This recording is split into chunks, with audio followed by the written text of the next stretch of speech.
mag-unbox tayo ng ating nabili. Nakasumbos. Ano? Tawag ito. Nakasumbos ito. Yung ang tawag ito, baby wipes sa Shopee na napakamura lang. And sobrang ganda niya sa newborn or kung may baby ka na maselong yung damit ay balat. Ah. What happened? Oh, that's so nice. I like that.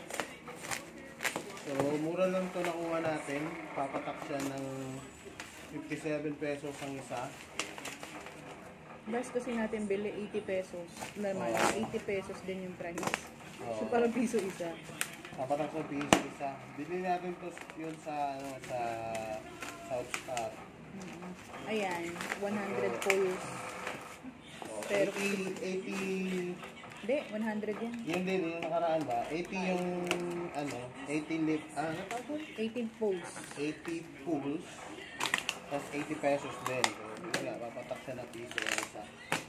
Eto, 57. Parang sila ng dami. Ah, mas marami Hindi, pa mas natin. madami yun, 100 din. Ang kapal na ito. Thin fan siya guys na, 108.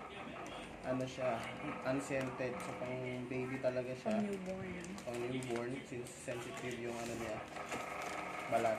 Then, 108 yung sheets. Sa 57. And 57 pesos na siya. So, sa ganito kalaki. Kalahati yung Slim price. fan siya. Super absorbent nung main fan na tayo for your home. Ito rin. So, sobrang mura niya.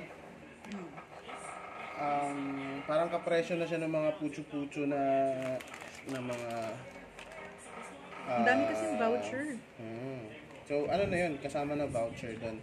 Pero hindi rin naman ganun kalayo yung difference. Halimbawa, kung mabibili na siya na walang voucher, panalo ka pa rin versus pag bumili ka sa mall or sa mga grocery.